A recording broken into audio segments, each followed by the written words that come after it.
I had to use a different browser because for some reason my browser's not working.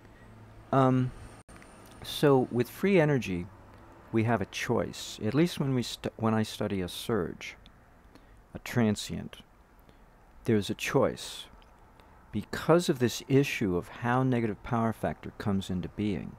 So first, let me go to the illustration to help me illustrate my point in advance of trying to explain it. We have here a free energy device, a lightning oscillator. Unrealistic in terms of buildability, but that doesn't mean Mother Nature doesn't do exactly this. Unlike us, when she creates her atmospheric circuits in preparation for a lightning storm, she is using air, moisture, the movement of air, all kinds of things that she can change in the blink of an eye. And that's why a tornado can arise so quickly and so suddenly. We try to predict it, but Mother Nature, it's like a forest fire. She can literally change your mind and have things go opposite or differently than what you thought she was going to do. Because she can dynamically change the arrangement of her circuit.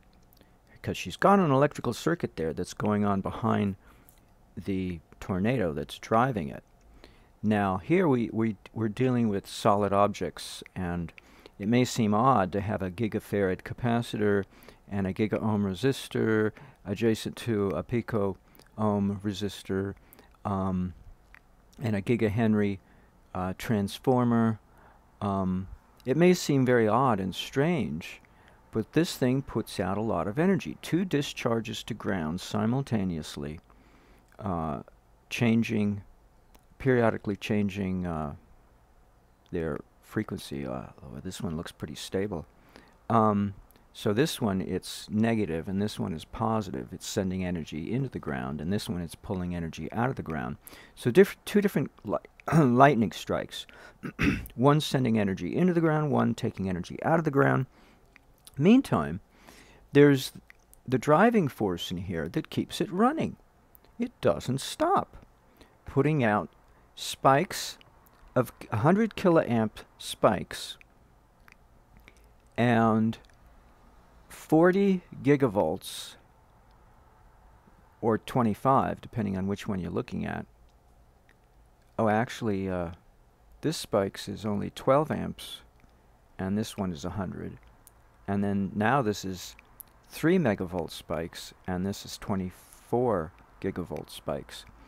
But anyway, I found in the course of my construction of this device several years ago that if I do not discharge the result of the surge, the oscillation dies, and the surge, I believe the surge dies as well. It's just that this thing is so well balanced between what it manifests, the energy it synthesizes, versus the energy it dissipates, that it's able to maintain an oscillatory condition continually and never stop. It never runs out of energy. It never blows up in your face. It keeps running. It keeps energy moving, because that's really all energy is. It's movement.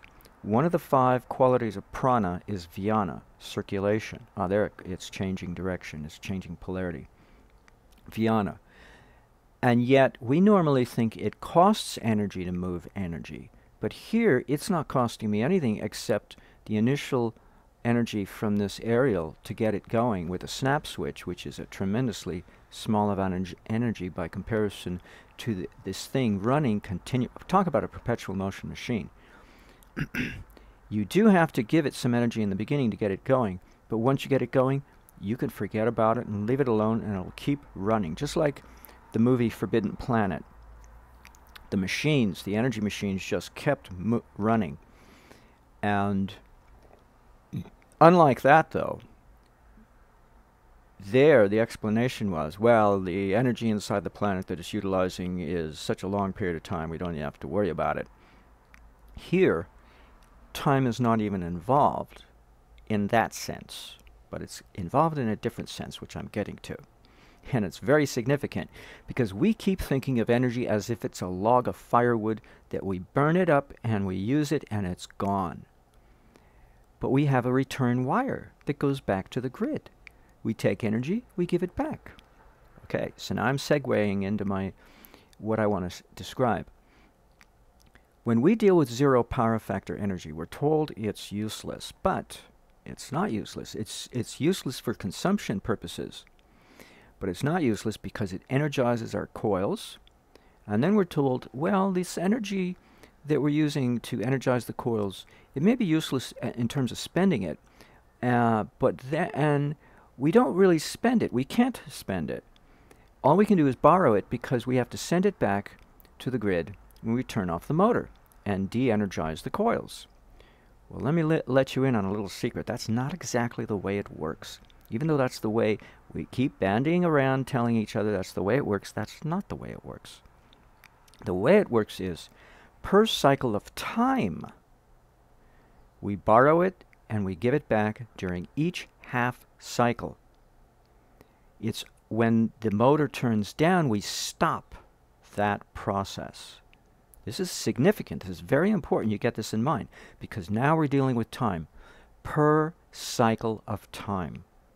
We borrow per half cycle, and we return what we borrowed the second half, minus any losses due to heat, whatever. But we cannot spend it. You know, if we energize the coil with zero power factor, we can't spend it. We can't. It's impossible. It's according to the laws of physics and electrodynamics. We cannot spend it. We can lose it, but we can't spend it. Due to inefficiencies. All right? But this is per unit time we do the borrowing process. It's not per on versus off of the machine. There's no such, it doesn't work that way. This is very important, okay? Got me so far? You keep up with me here. All right, trying to go slow, step by step here. But because I'm going to explain how free energy works, how you can get an infinite amount of energy out of a device such as this that's before your face. It's ridiculous how simple this is, because we did not define how we use zero power factor correctly. So there are consequences to this new definition. There, it changed polarity again. See, it changes polarity once in a while. Okay. In my device, which is not this, but in my thematic device of a shorted motor, I have two parent waves, because the waves, let me see if I can find the, nope, that's not it.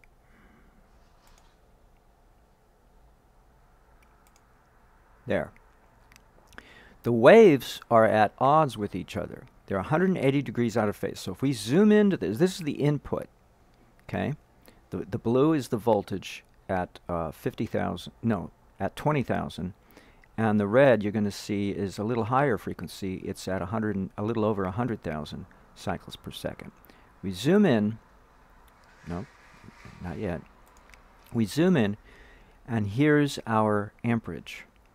And it's more than two little waves. We've got about here around 10 or so. And so it's actually a little faster frequency on the amperage. Anyway, be that as it may. Oh, this is not a good example. Well, I have others. I'm sorry. I don't have a good example available. I'll just have to talk through my lecture without the example. So in my circuit, I create a condition of negative power factor, all right, in which the current and the voltage is out of phase by a whole half cycle. Now, what does that mean? It means I took two parent waves, because the daughter wave is a fiction. It's a mathematical fiction created by two actual parent waves. This is very important. Now, the two parent waves are zero power factor. One, the current is leading. The other, the current is lagging, but both by the same amount, 90 degrees. So it ends up, when they create their child wave, she ends up with 180 degrees difference between her current and her voltage. But her two parents are real. Well, they're in the imaginary number, they're in the complex number field, but be that as it may, they actually exist, while the daughter does not. The daughter is merely the blend of the unity of the two parent waves. Just like a beat frequency doesn't really exist, except in our mind, because of the blending of the two different waves of different wavelength. Okay? Well, it's the same way with negative power factor in this example. I don't know about any other situations, but in my little device, I do not create negative power. I create zero power factor, but they're opposite in orientation. They blend to create the daughter, which is a fiction, but it's there. Nonetheless, it's the blend. It's the result of the two parents being blended. Now, by definition, our new definition of zero power factor is that we borrow it per half cycle and we return it, give it back the following half cycle of every cycle. Same way it works with the daughter. Because she's the product of her two parents. So we borrow her and we give her back each cycle. Now, what's a cycle? We're not running this thing on 60 cycles. It's true I run it on 20 cycles per second voltage, but you saw the current already went up by a factor of about 5 or 10, or I don't know. 5. It went up by a factor of about 5. So this thing raises frequency. That means it borrows and returns the zero power factor per unit of time more quickly. Now, if you have a barrel of water, if you want to appear to be wealthy to people, you don't want to spend the money, you just want to have it in your bank account, and you say, I want to borrow the money. Please give me $1 million so that I might show off to my friends how wealthy I am. I won't spend it. Trust me, don't even let me spend it. I just want it to sit there. And when I get done with it, I'll return it to you. Because let's say it's a timely loan. You're only allowed to borrow it for a certain duration, not forever. Well, what if I shorten that duration? And then I'm on good terms with you, so I keep coming back to you at the end of each term that I returned it to go fetch another $1 million and start the cycle all over again. In other words, renew it or start a whole new term, So I'm borrowing it and I'm sending it back, borrowing it and sending it back. Meanwhile, I'm wealthy. I got $1 million in the bank and I get to show off to all my friends. And you know what that does? It changes your social standing. They start to come to you for advice. What's the story? There's a song of Fiddler on the Roof. There's a song about that. If I were a wealthy man, people would come to me and seek my opinion, as good as if I were the rabbi, of the village. I would be sought after for my knowledge and wisdom, and all I'm doing is borrowing money, but I have to give it back. Now, if I return it, if I borrow and return in a quicker duration, in a shorter span of time, and thus do so more frequently, this becomes very interesting, because frequency is potential energy. But potential in what sense? The potential to make the choice to spend it. Now, the two parent waves, I don't get to spend them. There's zero power factor, but the daughter is negative power factor, and she can only do one thing. She has to give. She cannot spend. Yet this is a motor designed, theoretically, the whole point of a motor is to spend energy, not to become a generator. But it's generating, so to speak, in-house. It's not getting it from outside. It's got a little bit from outside, but all of the surge is developing in-house. So by definition, a negative power factor has to be shared. It has to be given away. It's not something you spend. And in a sense, you don't need to spend it because your parents are giving you an infinite amount of energy per se, because all you do is borrow it. It's like leasing a car without buying it, except you don't even have to pay for the lease. You just borrow the money to pay for the lease. And it is not exactly the same analogy, but if you get my drift, you get to have energy that you can't spend, but you get two parents of opposite orientation that you can't spend. And they blend to form a daughter which you can't spend, but you have to give her away. Now, the only technicality difference between her and the normal energy that we get from the power grid that we have to spend, the positive power factor, is a difference of direction. That's the only difference. So while we are taking energy from the grid to run our motors, we could just as easily be giving it. And that's what this, if I could find it, this circuit is all about. It's giving energy away. Now, it can't give it away too fast, because I figured this out. If you make this inductor too high, these are very set values here. Notice they're not the giga like everything else. A mere kilohenry on this inductor and a mere 250 ohms on this adjacent resistor, because in these days I didn't know about equivalent series resistance of coils and caps, so I always put my resistors adjacent to the coils and caps, not inside them. Here I have it separated by a spark gap. On either side I have a resistor and I have a capacitor. Be that as it may, these are set values. I once took these up to ridiculously high values and I killed the surge and the whole thing died. So you do have to operate within your limits.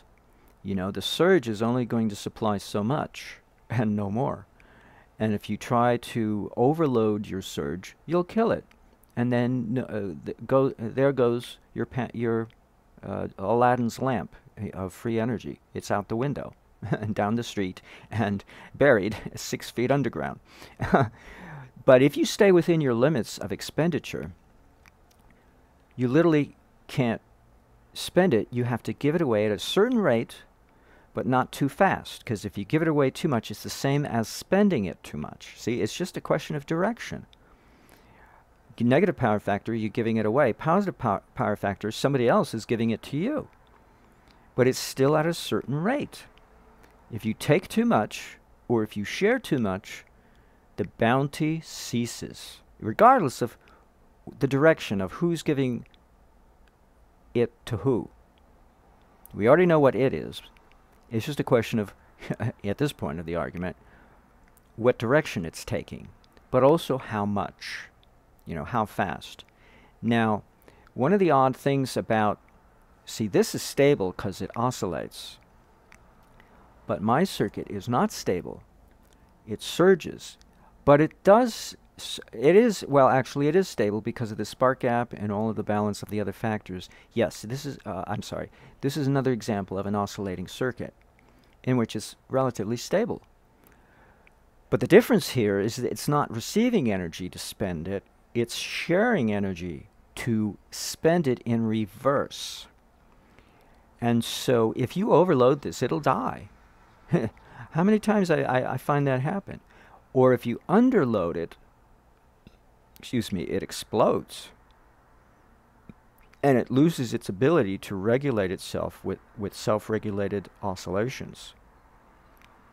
So it's a very delicate balance, but I'm trying to confront you with the idea that free energy is really a question of perspective, as well as a redefinition of what it means to be a zero power factor. We don't borrow it while the device is on. We borrow it per cycle, and then we give it per half cycle, and then we give it back the second half cycle. And if the cycle should shorten, you know, the frequency increase, we do that process more quickly.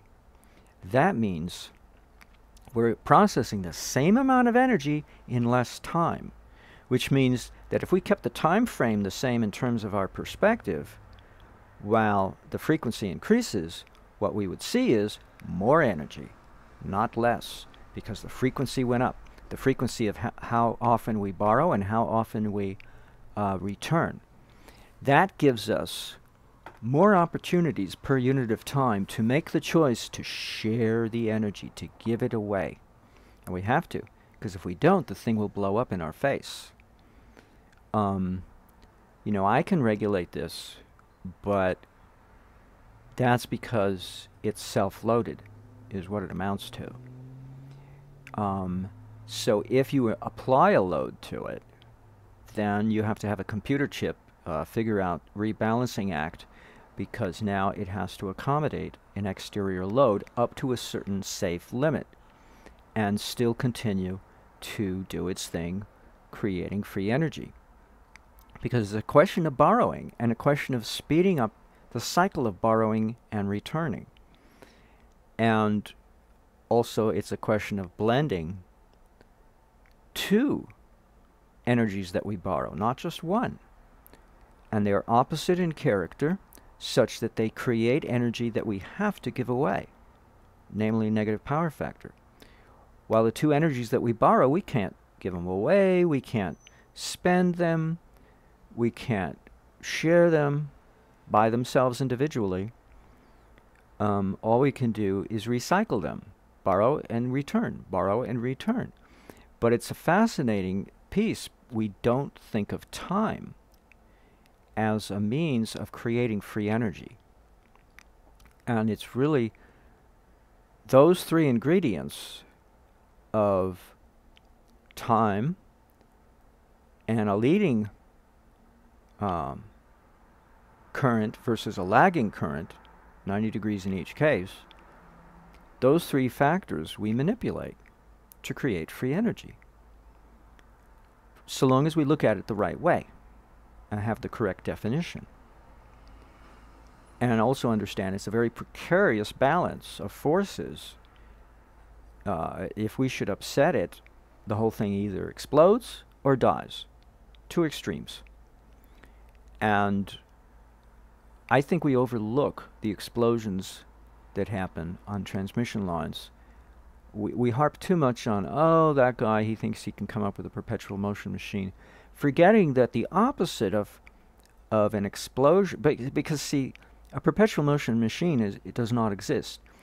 What exists are explosions, electrical explosions, and electrical deaths.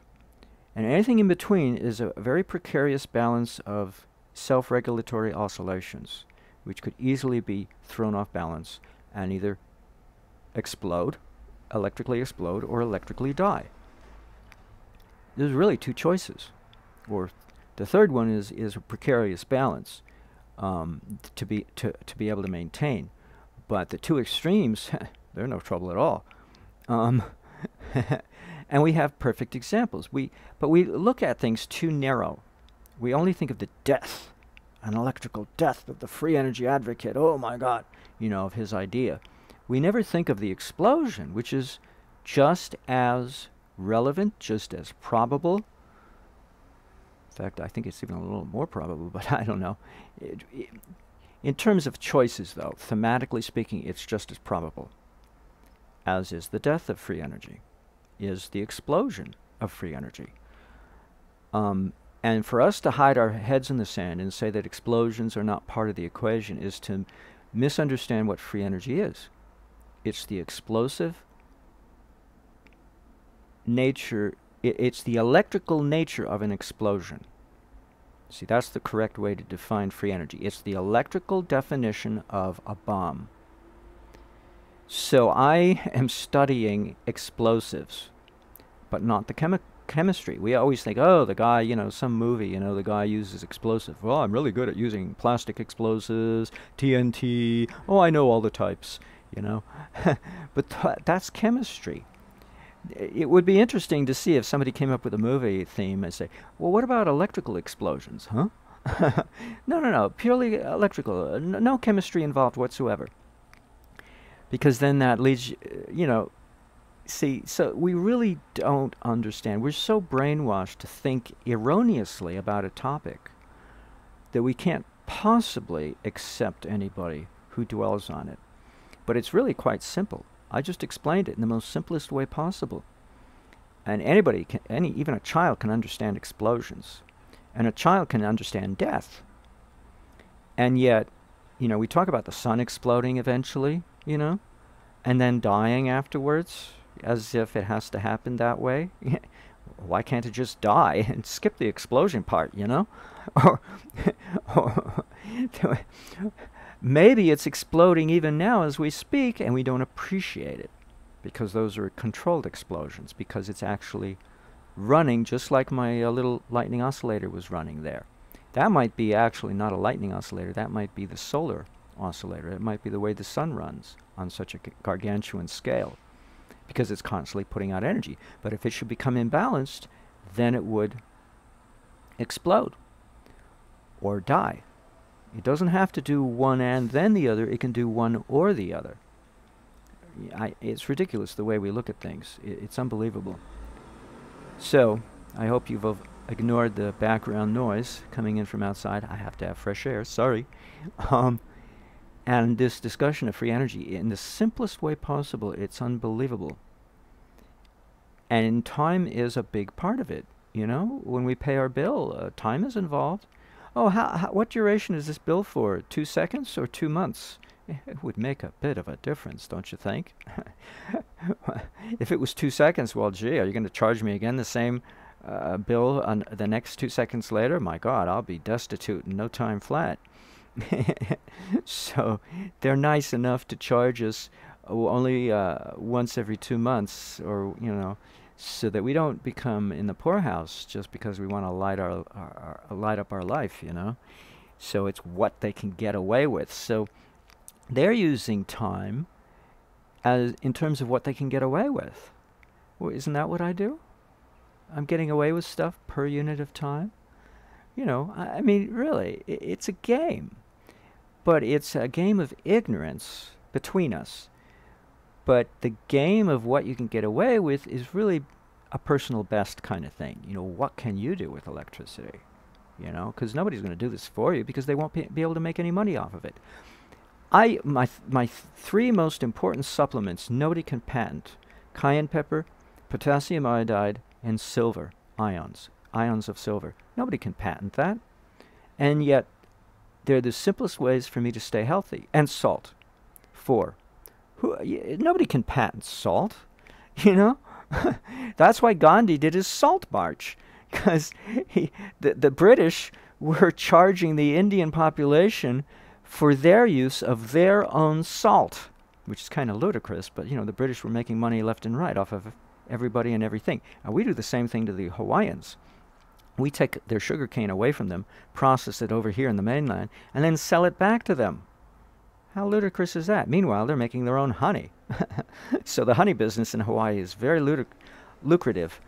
Why are they going to pay us for their own sugar, So there are a lot of these scams going on, and that's a scam. And the British charging the Indian population for their use of their own salt, that's a scam. But this free energy is not a scam. It simply is, if you understand how it works. Maybe there's some other way it works. I don't know, But in terms of what I've been studying for the last, few years now, it always comes down to the same thing. But it took me this long to figure out how to understand it and explain it. So it doesn't take much to explain it. But anyway, I hope I did my job and you get it as my little interlude here between. Now I have to go back to work. All right.